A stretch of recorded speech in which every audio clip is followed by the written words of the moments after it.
টলিপাড়ায় সবাই বেশ চিন্তায়। এই দিনটা এলেই সবার কপালে হাত পড়ার মতো অবস্থা হয়।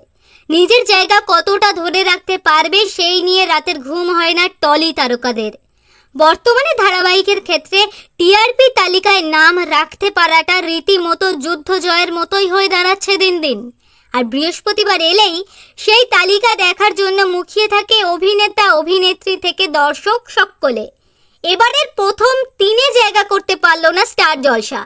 টিআরপি তালিকায় ফুলকিকে হারিয়ে প্রথম স্থান দখল করে নিল নিম ফুলের মধু। তার রেটিং পয়েন্ট 7.2।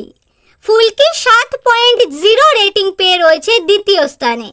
অনিকেতের পুরাতন প্রেমিকা ফিরে আসাতে কোন গোপনে মন ভেসেছে ধারাবাহিক এখন টান টান উত্তেজনায়।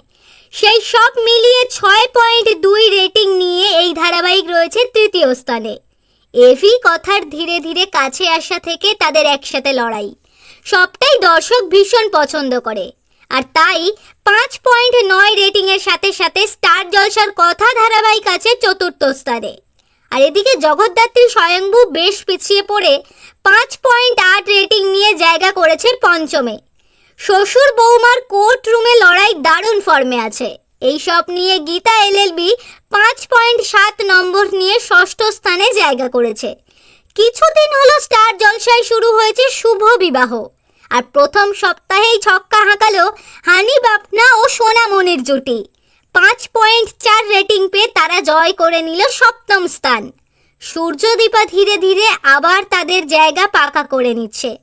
5.3 রেটিংয়ের সাথে সাথে অনুরাগের ছোঁয়া রয়েছে অষ্টম স্থানে।